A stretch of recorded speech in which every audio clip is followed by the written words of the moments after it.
बबली शीशे के सामने खड़ी होकर तैयार हो रही थी कि अचानक से बिजली भाग गई। हे भगवान, इस नामुराद को क्या अभी जाना था? अभी तो मेरा मेकअप भी ठीक से नहीं हुआ और बिजली जल्दी से नहीं आई तो ये बचा खुचा मेकअप भी पसीने में बह जाएगा। सोचा था कि सैयारा फिल्म का फर्स्ट शो देखूंगी, लेकिन बिना मेकअप बाहर कैसे जाऊंगी? तभी उसे कुछ याद आया और वह जोर से चिल्लाई, नेहल, कहाँ हो? जल्दी से इधर आओ। हाँ भाभी, क्या हुआ? ये हाथ का पंखा उठाओ और मेरी हवा करो। वैसे भी तुम घर में पड़ी मुफ्त की रोटियां तोड़ती रहती हो। लेकिन भाभी, गैस पर सब्जी रखी है, मैं गैस बंद करके नहीं आई। हवा करने में लग गई तो सब्जी जल जाएगी। अरे जलती है तो जलने दो, कौन सा हमें खानी है? आज मेरा और तुम्हारे भैया का खाना नहीं बनेगा। हम लोग मूवी देखने जा रहे हैं और खाना भी बाहर ही खाएंगे।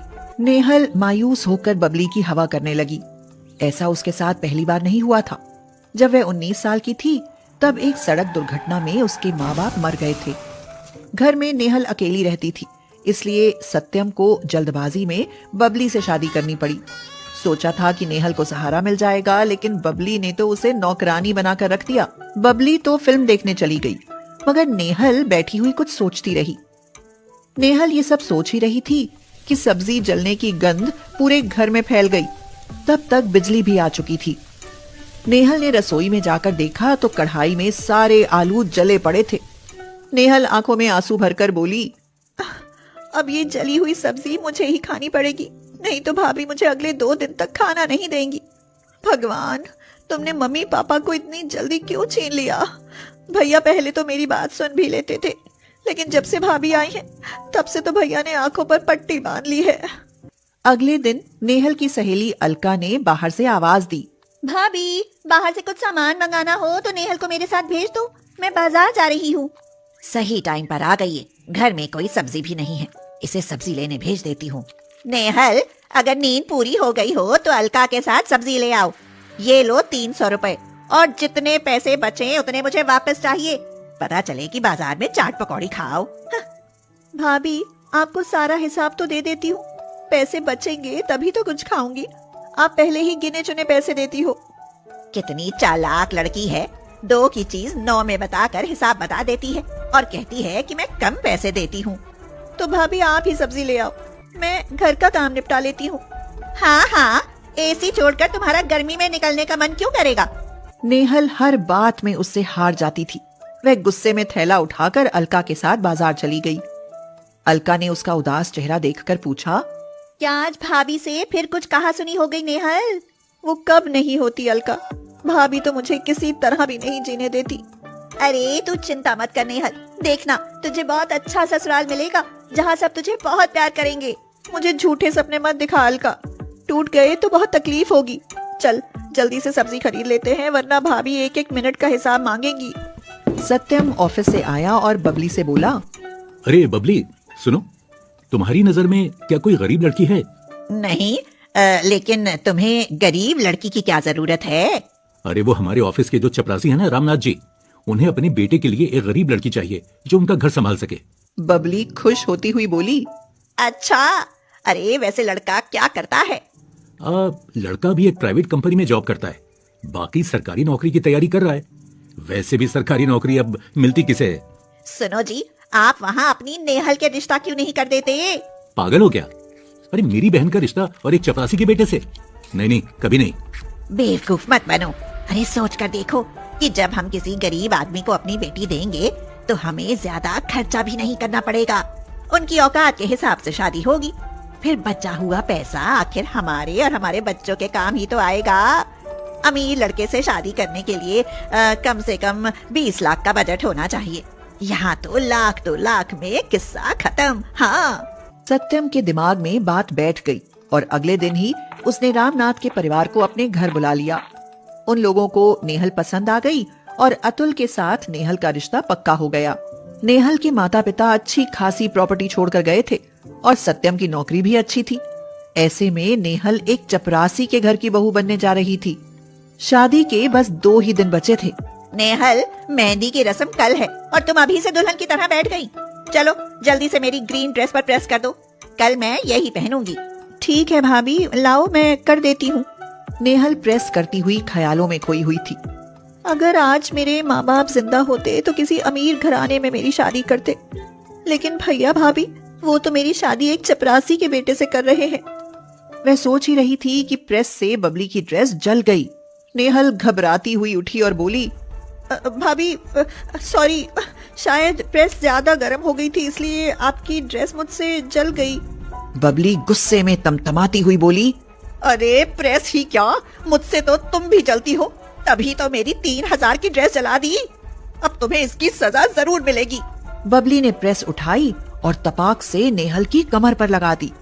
नेहल जोर से चीख उठी, भाभी ये आपने क्या किया? मेरी कमर जल गई, 2 दिन बाद मेरी शादी है।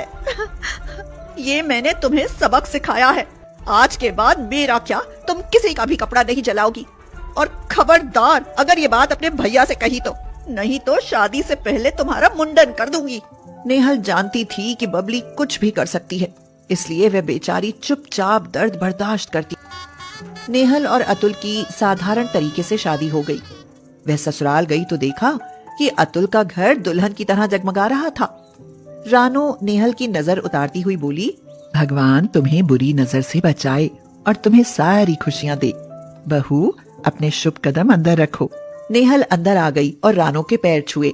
अरे ये क्या कर रही हो बेटी, तुम आज से इस घर की बहू नहीं बेटी हो, और हमारे घर की बेटियां पैर नहीं छूती बल्कि माँ के गले लगती हैं।